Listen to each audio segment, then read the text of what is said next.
Trigger warning, this podcast episode features discussions of emotional abuse and toxic workplaces.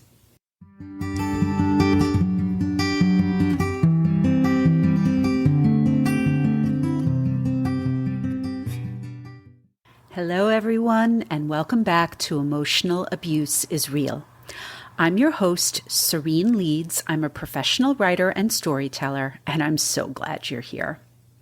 Thank you so much to all of my recent guests who participated in the podcast's Toxic Workplace series. This dedicated series wraps up today with my guest, Dr. Christine Gibson. Dr. Gibson is a Canada-based family physician, trauma therapist, author of the Modern Trauma Toolkit, and TikTok influencer under the handle TikTok Trauma Doc. She's here today because she runs a company that trains professionals on how to manage workplace trauma called Safer Spaces Training. But as always, before we get into the episode, I have a few quick announcements. Please make sure you're following me on Instagram at Serene Leeds Writes. That's SareneleedsWrites. And that you're subscribed to this podcast on either Apple Podcasts, Spotify, or on YouTube. Also, don't forget to support Emotional Abuse is Real by leaving a 5-star rating and by writing a review over on Apple Podcasts. Another way to connect with me and this podcast is through my email list, which you can subscribe to by downloading my free resource, 10 Things I Learned from Getting Paid to Watch TV. This download is a collection of some of my best writing tips and tricks, all of which I learned from covering television. If you're a small business owner looking to refresh your brand copy, I highly recommend that you subscribe to my list. Finally, if you're interested in being a guest on Emotional Abuse is Real, you can always either DM me on Instagram, email me at hello@sereneleadswrites.com, or you can fill out my quick and simple application form. I've left links to my Instagram, email, the show's application form, and my free download in the show notes. I had a wonderful time chatting with today's guest, Dr. Christine Gibson. As a trauma specialist, Dr. Gibson is a fantastic clinical resource for anyone stuck in a toxic work environment. During our conversation, Dr. Gibson both explained and demonstrated a couple of super easy breathwork strategies to help people regulate their nervous systems. I tried these strategies right along with her, and I can confirm that they do work. So, without further ado, here's my conversation with Dr. Christine Gibson.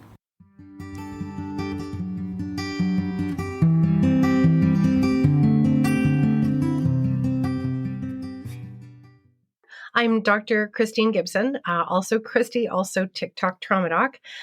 So I'm a family doctor and turned trauma therapist. Almost a decade ago, I started exploring trauma and PTSD because I recognized how common it was. So now I have my feet in both camps, and I just released a book called the Modern Trauma Toolkit. Awesome. I'm so glad you're here. So lots to talk about. So to start, I'd love to hear your story about how you wound up moving into trauma therapy from your career as a family doctor. But you say that do you still practice both? I do, yeah. Okay, that's great. Particularly at the refugee clinic because there's a need for both. But in a lot of the other spaces, I felt like the trauma therapy was actually further downstream in terms of interventions than what I was doing in family practice. Okay, cool. So what drew you to trauma therapy after just working as a family doctor? How did you get into that? Well, there's a personal story and a professional story. I'll give you a touch of both, and you can dive into either if you'd like. Okay.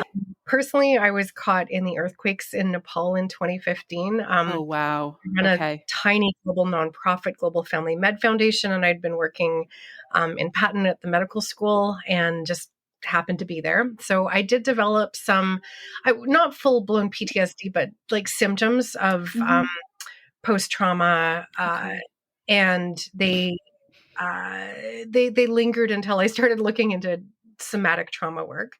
Okay. And then once I did start to look more into it personally, I then recognized that because I'd always worked in equity deserving communities, Mm-hmm. my family practice was full of trauma and not necessarily always unrecognized by me, but I didn't feel like I had a skill set. And so Mm-hmm. what I did then realize was I didn't have a good referral source for trauma work. Mm-hmm. And I started looking into, well, what are the things I can do as a family doctor?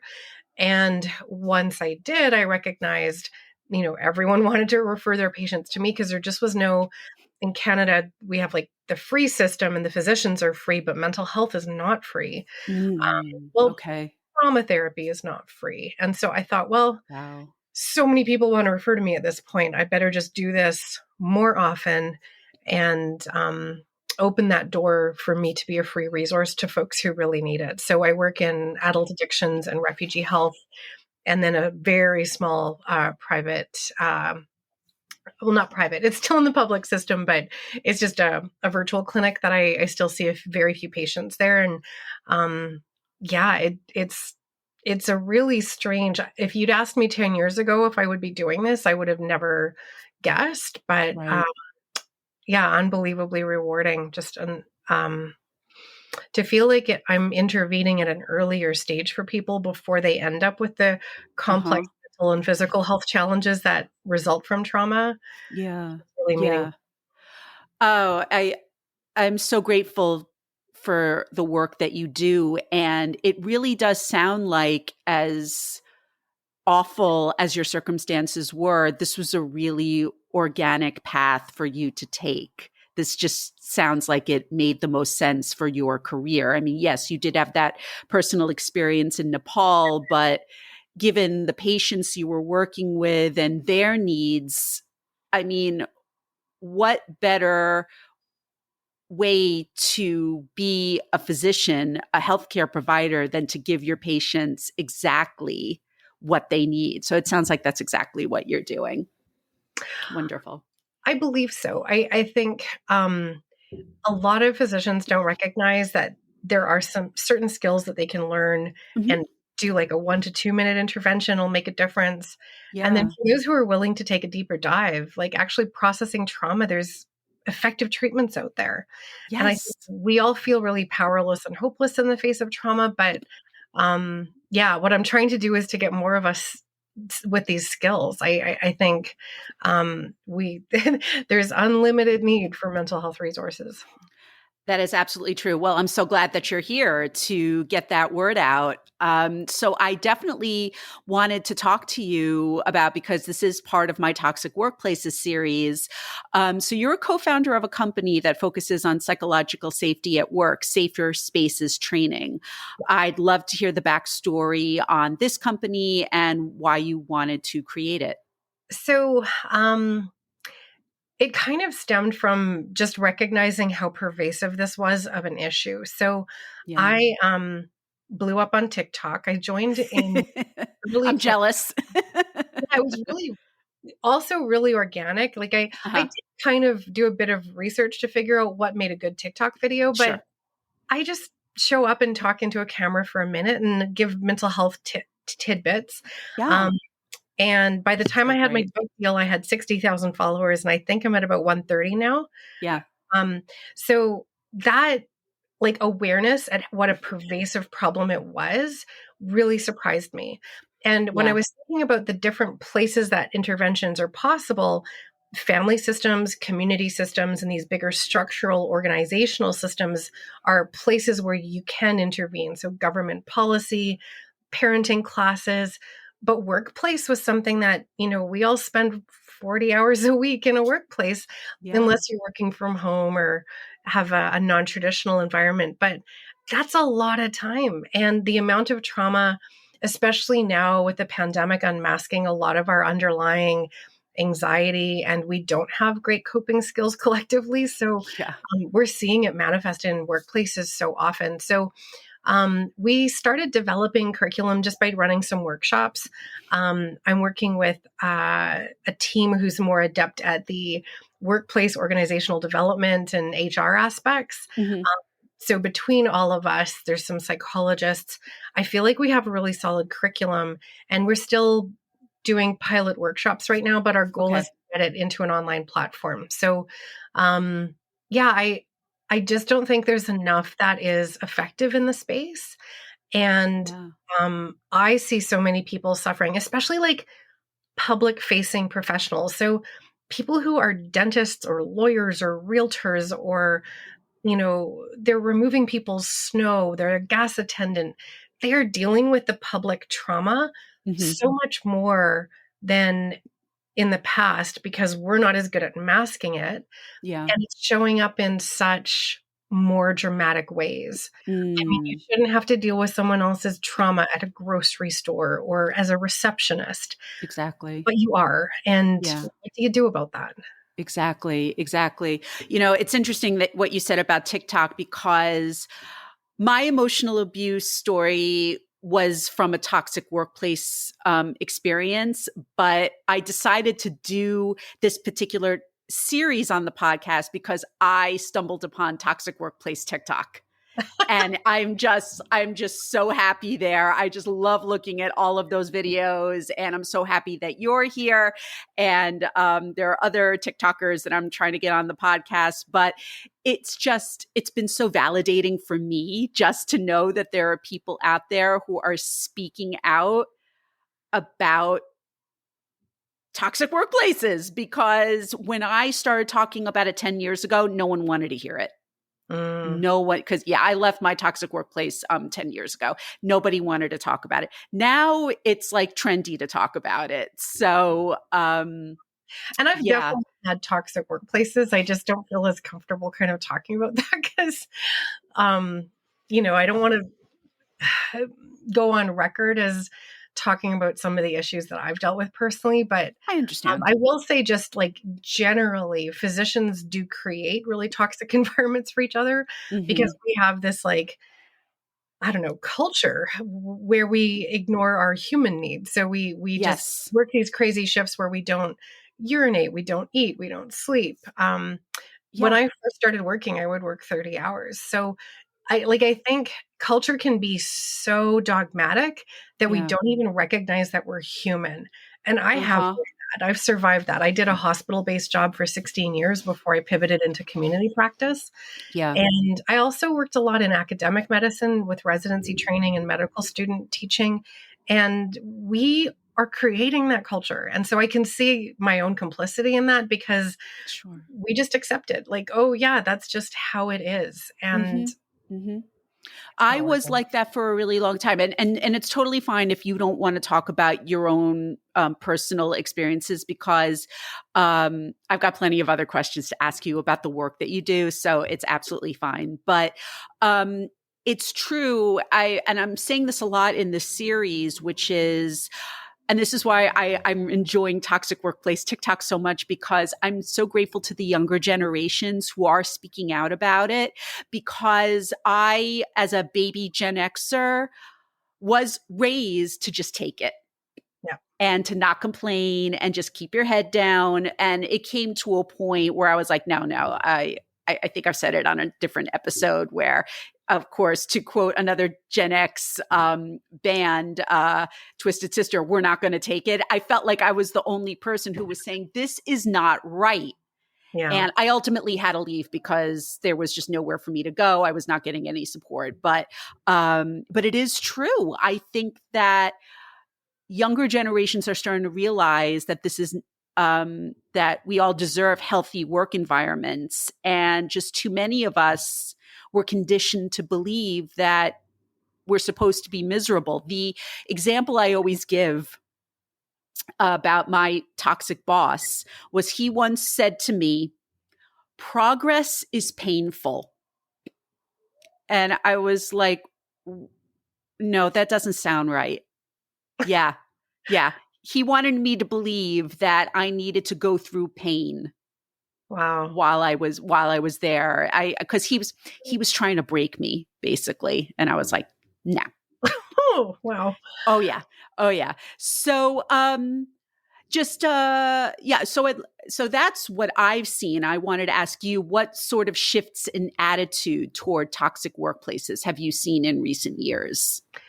Well, and something that I'm trying to see with a more compassionate lens is that a lot of the people who are acting out Yeah. generally are acting out of their own trauma responses. So, Mm, I mean, I would be curious about this person who believes that pain is normal, yeah. um, or is wanting to inflict pain on others. Like, that's not like what created that in them would make me curious. And then likewise Yeah. for me, like the people who were hurtful or bullying or narcissistic or just making decisions that were clearly harming myself or patients.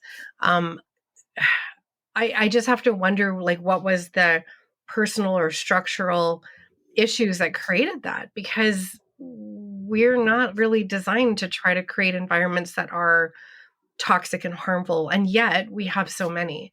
Um, Yeah. what I see a lot, we can kind of put into the boxes of like fight, flight, or freeze. Hmm. Hmm. So fight looks like that angry, irritable, constantly bullying, constantly harming people actively. Hmm. And that can be a person who's stuck in sympathetic tone. That same sympathetic environment is it's our active nervous system. It's telling us run away or fight your problems, and it's mobilizing the body. So Yeah. it shows up as mobility. It shows up as restlessness. So I honestly think that people who are like changing jobs every 2 to 3 months, like, oh, it'll be better here, it'll be better here, Yeah. or um, sometimes it can show up even as a restlessness in the work environment, is not finishing projects, trying to do six things at once, having really active energy, restless brain. Um, I do wonder if it's a large reason why everyone's self-diagnosing with ADHD is because they're actually stuck in a flight of the fight and flight response. Yeah. And then freeze collapse just looks like a slowing down. So I've been wondering about like all this quiet quitting, if that might have something to do with it. Yeah. It definitely can show up as a person who's not getting any tasks done, who doesn't seem motivated, doesn't seem to care, but it's really just their nervous system has been so overwhelmed for so long that they're in a collapse state. And like I see it in patients all the time. They can't get out of bed. They can't get off their couch. They're doom scrolling. They're finding ways to dissociate. Addiction clinic is a classic um, link to that. So um, there are so many ways that it can manifest at work. And so to say trauma looks like this, I think Yeah. doesn't really help us understand all the nuances of how our little mammal nervous systems can show up with those symptoms. Yeah.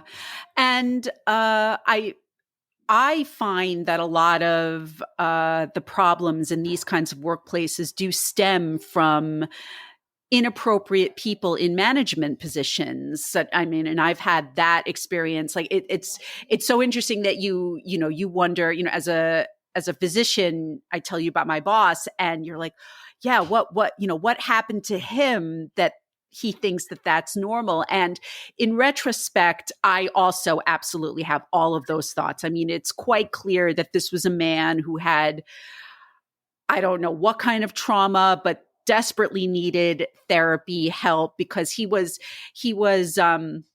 socially inept. I mean, there were just so many signs that just proved that he should not be in a management position. But I find that so many people who are both incompetent and emotionally inept end up in management positions, and they end up staying there. Do you have any insights as to why that happens? I mean, I don't know what the research says. I Yeah. have personally experienced that. Yeah. So, and I do wonder if, like, in leadership, I don't know if you've ever done this, but there's that really cool, like, psychological test that you result in all the colors. And so the red people are the ones who are a little bit more feisty, and the blue people are more analytical, and the yellow Uh-huh. people are really soft and emotional. And I think sometimes there's a certain skill set, like being really data oriented and Hmm. really good at project management. And um, it doesn't require a very high EQ. Right. That ability to be emotionally resonant and reading the room, and helping people feel psychologically safe, but you know the numbers. So I think it's a problem of people being co-opted into management roles where they're managing people, and the perception is that they only have to manage the project or they have to manage the numbers without recognizing how many people skills are required. Yeah. I mean, I certainly saw that happening in my situation. I mean, this guy should not have been managing people. And unfortunately, the powers that be did not, they didn't care either. They were just like, everyone's out for themselves. So Mm. that's why this topic is just so fascinating for me. Um, so, do you find that, because we were talking about quiet quitting, do you find that more people are being driven into self employment due to toxic workplace culture? Well, I have a question about it. Like, I wonder if it's a push into it or if there's also a pull, because Mm, Gen Z has really different perception of what work should look like. And I yeah. mean, I'm kind of celebrating it because, like, I'm also a Gen Xer, so we were taught that, like, you just have to suck it up and take it, Yeah. and eventually we burn out or we become really cynical or we manifest some kind of trauma response from how awful it's been. Yeah. And Gen Z will walk into that environment and just be like, immediately no. Right. Maybe Exactly. not pull punches, which I think does help all of us. So, I mean, they have this reputation for leaving jobs all the time where they're saying something is unacceptable. And I think it's a really good counterpoint to those of us who've been staying in unacceptable environments and just letting them fester. So I'm hoping that this more awareness of what toxic workplace culture is will lend. I mean, and it doesn't mean that things can't improve. Like, I do believe that um, these managers who are manifesting these um, misattunements Hmm. and misunderstandings around their communication, they can be trained, or many of Okay. them can be trained. So I don't feel like we have this whole generation or cohort of lost causes. Like, I know for me, when I used to do teaching for students, the way that I was taught to teach was to quiz them. And, Hmm. oh, well, you don't know that yet? Right.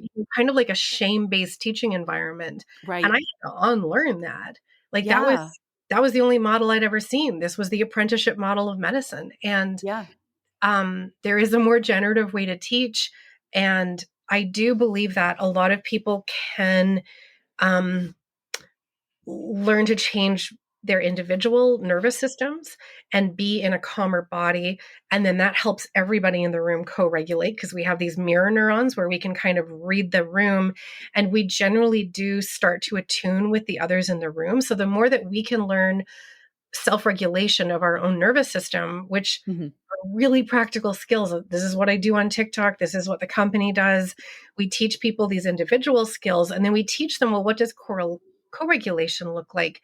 And how can you actually adapt those um, healthy tendencies into your policies and practices? And that's the key, is to Okay. try to create a culture really meaningfully in a way that's going to prevent those kinds of instances and promote healthier co-regulation. Yeah. So, yeah, I'd love to dig into that further with you. Aside from telling people to definitely go check out your TikTok and go check out your company, what are some tips that you can provide that can help both the managers and employees improve their workplace situations? So when we do trainings, we kind of approach it both from the individual and the collective body. So we call it Mhm. from me to we. So Okay. the me is like, well, how am I showing up? And the first Right. thing is actually noticing. One Yeah. of the things that happens in a workplace environment is you kind of put your head down and you kind of stop noticing your own body. So we definitely do this as doctors. Like, we ignore all of the internal cues telling us what we're needing. But a Yeah. lot of us do that. So we will somehow work through the lunch break, or we'll ignore the fact that we haven't drank water all day and wondered, why we're feeling so parched. Right. So it's not just those basic needs coming up from my digestive tract. There's other needs that our little body is sending us signals. And The first thing is actually a physiologic tool called interoception, which Hmm. is reading the signals that your body is sending you.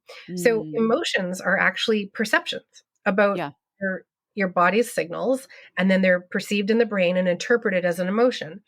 And that emotion will be not just based on the signals, but also the meaning that you assign those signals. So it attached to the social construct of your community. It's a time-based construct, geographically based construct, but just the way that we perceive a situation we're in.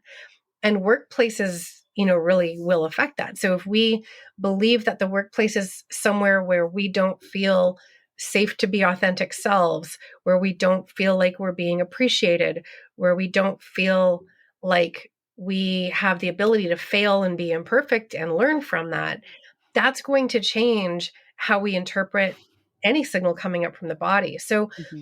what I describe it is kind of like bringing subconsciousness into consciousness. And you're trying to listen to those signals with more attunement and attention. And sometimes you might amplify them and say, well, what is it that I'm feeling? Like my instinct is telling me something, or this doesn't feel right. And sometimes you actually need to dial it down. So a lot of times when people are showing up in fight or flight at work, it's because their interoception has been amplified and they're feeling like really big emotions, and they need to learn skills to turn the volume dial down. Mm, So in the me part of the trainings, we'll actually go through what are the different ways that you can do that. And I love body-based ways because it's a direct road into the nervous system. So I will teach people things like havening, tapping, breath work. There are so many practical things you can do, and I can certainly give you one or two of those examples if you'd like. yeah. Yeah. That'd be great. Sure. So breath work is an easy one to do on a podcast because you can Yeah. kind of hear it and understand what it is that I'm saying. Um, Yes. your breath inward gives the Hmm. body energy. So that activates your sympathetic nervous system. So if you are in collapse or freeze, you would want to emphasize your inhales and take Hmm. really long, luxurious inhales. So I often try to invoke guided imagery because our subconscious mind is really connected to metaphor and imagery. So you could imagine breathing in energy or anything else that you need in that moment. It Okay. could be courage, it could be um, insight, it could be um, uh, inspiration. Confidence. Yeah, confidence, any of those things. So Okay. imagine yourself breathing in the energy of inspiration or confidence. What color is it? What temperature is it? How does it fill your lungs? Does it like kind of show up like a big balloon? Is it like a whole bunch of little bubble wrap? Like imagine how the confidence is filling your body, and with every inhale, just imagine that it's growing and getting bigger and bigger, and until you're sending it anywhere that in your mind body system that needs it. So that would be one way to use imagery and breath in a person who's in a shutdown overwhelmed state.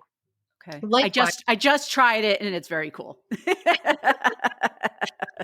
and if you're in a sympathetic state, so if you're Yeah. in fight or flight, so if you're Yeah. feeling irritable, if you're feeling restless, if you've got a lot of tension in the muscles, if you're um, in that activated, overactive nervous system state, then you would want to emphasize the exhale because that's your parasympathetic system and that's a release of energy. And Hmm. so lengthening your exhale, there's so many ways to do it. But what I do is instead of imagery this time, we're going to invoke the vagus nerve. So the vagus Ah, nerve is a nerve that runs from the back of your brain um, down through the back body and all through the chest cavity into the abdomen. And so it's called the wandering nerve. And okay. that vagus nerve is supposed to be a part of your interoceptive path. It's supposed to send signals to your brain to say, hey, this is what your body's up to. But when we are dysregulated, that vagus nerve can start having more regulatory activity. And what we want to do is to modulate that. So anything that we're vibrating the vagus nerve. So sometimes people will put An ice pack on the back of their neck, even on the Okay. front of the chest sometimes works. Even laying a hand here, this is part of the tapping sequence. So up against the collarbones in the midline, just Okay. underneath your neck, where your neck connects to your chest, Uh-huh. just putting a hand there. That is a really powerful point in Hmm. acupressure. So Yeah. this is part of the tapping sequence. Um, One really easy thing you can do as you're taking in these long or breathing out these long exhales is to hum. So humming Okay. is something that will naturally lengthen your exhale and it will vibrate your lung cavity. Your lungs are kind of wrapped in like a Ziploc. It's called pleura, and Hmm. your pleura is right up against the vagus. So if you're vibrating your pleura, your vagus nerve is going to start being more modulated. So I teach a Brahmari breath because I've also done some Ayurvedic medicine training and Hmm. I love doing yoga. So a Brahmari breath is just like humming until your voice sounds like a bee. So the bee part kind of builds up a bit of pressure in your chest cavity because you're kind of forcing the air out a little bit. So it just sounds like a mm. Sorry if that's annoying to your listeners, but I just wanted to give them a little taste of it. So No, you that's would do fine. that for much longer. You would do that for, up to a minute, as long as you can let your breath out and even hold it at the bottom. That's going to enhance your parasympathetic system and relax your body. So all you've got to do is hum. So that was a really big physiologic explanation for a very simple maneuver. Oh my God, that's awesome. Thank you. And and we kept it short. So it's going to be helpful for our listeners. And if they didn't want to listen to us hum, they only had to hear it for like at most maybe a second. So it's totally fine. Well, thank you so much for that. Oh my God, that's amazing. So I wanted to make sure that I gave you some time to tell us about your book, The Modern Trauma Toolkit. Um, Only because I have not had an opportunity to read it yet. What can readers get out of the book? So I wrote the Modern Trauma Toolkit um, basically as a resource for my Mhm. patients because they would constantly say, can you suggest a book that's going to feel safe for me to read about complex trauma and what's happening in my nervous system? And because I work in equity deserving communities and so many of them are dissociated, like if you're using substances to calm your nervous system, you're not necessarily able to access your thinking brain to the same extent. And Yeah, that's protective. That's your brain trying to distance itself from reality that's painful. But it also makes reading like a complicated 500-page academic book really hard. So sure. I wrote my book to be very accessible from a few points of view. It was easy language, so written at a grade 8 level, very Okay. easy to understand, even though there's some complicated medical and, psychological concepts in there, anyone would be able to get it. Okay. Um, it's also accessible as in trying to understand that there's so many different types of people that are experiencing trauma. So there's some folks who are racialized, there's some folks who are LGBTQT, there's immigrants and refugees. And on top of the trauma they're facing in the family or in the community, in their school, in their workplace, they also have these other things to contend with. And so I wanted to recognize these environmental issues and just really talk about the structural reasons why we sometimes face trauma and how that can be additive for some folks. Yeah. So tried to make it really inclusive in terms of the examples and the way that I framed things as best as I can. Like I'm a Gen X white woman, but I have been running a health equity residency here for a while. Mhm. So I do have some exposure to the stories of a lot of folks. I mean, obviously I don't put my own patients in the book. Right. Um, and then the last accessibility piece was just trying not to trigger. I wanted to Oh to yeah. put out a book about trauma and complex trauma and toxic stress without making it so hard to read that you have to put it down every few pages because you're triggered, you're crying. So I can't guarantee that nobody will be triggered, but I tried really, really hard. Um, and the other thing that was important to me was that it would be practical. So Yeah. inside the book, there's 40 different solutions. So the breath work that we talked about, that's certainly related to some of what's in the book, but I teach people skills like havening, tapping, tremoring, um, affirmations. So these little things that I used to teach on TikTok, I just thought everyone needs these skills. I mean, Sure. teachers need these skills, Yeah. employers need these skills, Uh, um, and just tried to put as many practical ideas in the book as possible. So, not just how to regulate your nervous system, that me component, but also the we component. Like, I wanted to teach people how to run a design lab for social innovation and make real practical change in their community because trauma doesn't just happen in the individual. no, it doesn't. And thank you for writing this book. And also, I really appreciate what you said about trying really hard to not make it triggering, because I know that this podcast can be triggering to Yeah. anyone, and they may have to stop and start, and because everyone is different. But at the same time, these are things that need to be discussed, and we do need to raise awareness about these different topics. So I just wanted to let you know that I appreciate where you're coming from with those concerns. Yeah, thank you. Yeah. I didn't recognize how pervasive it was until I was in the trauma spaces and people were telling me, "Well, I started this book, but I had to put it down." And I just heard that story so many times. And I thought, Yeah. well, what would it be like for you to be able to read a book all the way through? And Sure. that was the one I tried to write. That's wonderful. And this is a question that I ask of all my guests. So, what is one piece of advice that you would give to someone who's in a toxic work environment and they just need that first step to take, to, whether it's towards healing, changing the environment, or extracting themselves from the environment? I think all trauma healing starts with self compassion. So, starting to really believe that you could be kind to yourself, Mm-hmm. that you deserve kindness from yourself and from others. And once you have a deep understanding of self compassion, you will know the path to take. Because if you are in such a irreparable environment and if it's harming you so much, that lens of self compassion will let you get out of there.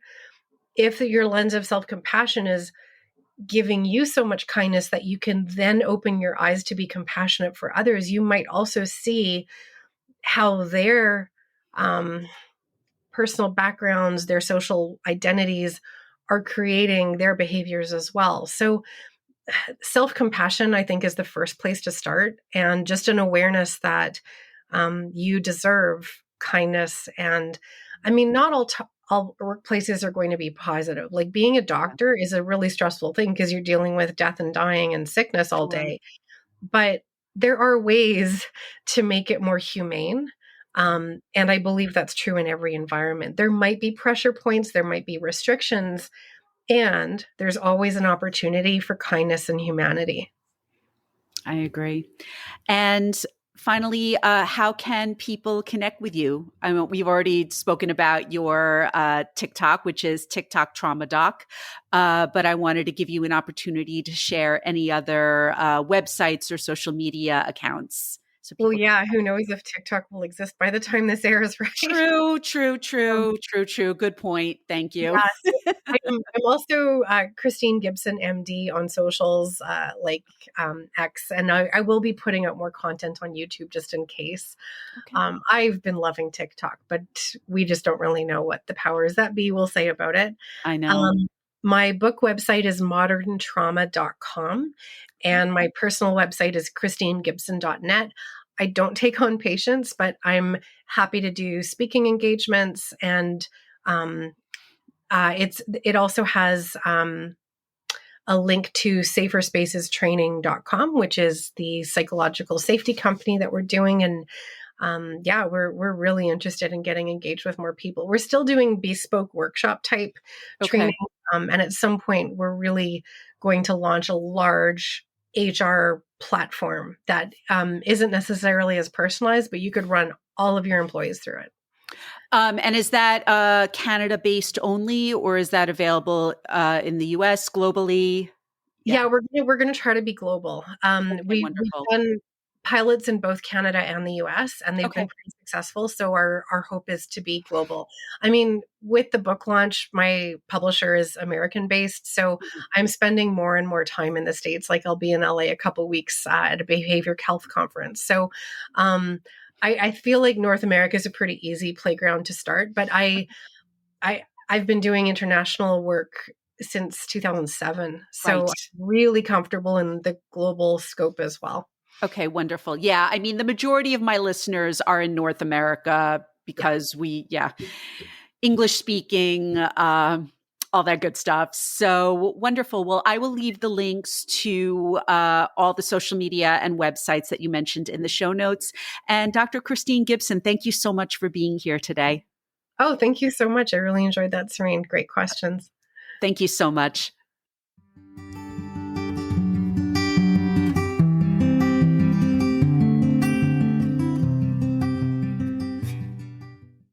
Thank you for listening to my conversation with Dr. Christine Gibson on Emotional Abuse is Real.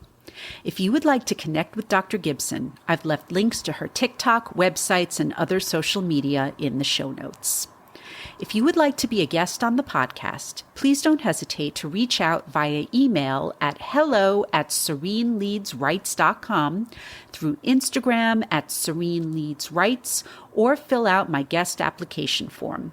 Please note that this podcast should not be used as a substitute for professional mental health services. If you are a victim of emotional abuse and need help, please call or text the Suicide and Crisis Hotline at 988, or call the National Domestic Violence Hotline at 1-800-799-7233. You can also text START, START, to 88788. Once again, don't forget to subscribe, rate, and review the podcast on Apple Podcasts. Follow me on Instagram and go grab my free download, 10 Things I Learned from Getting Paid to Watch TV. Thanks so much for listening, and I'll see you next time.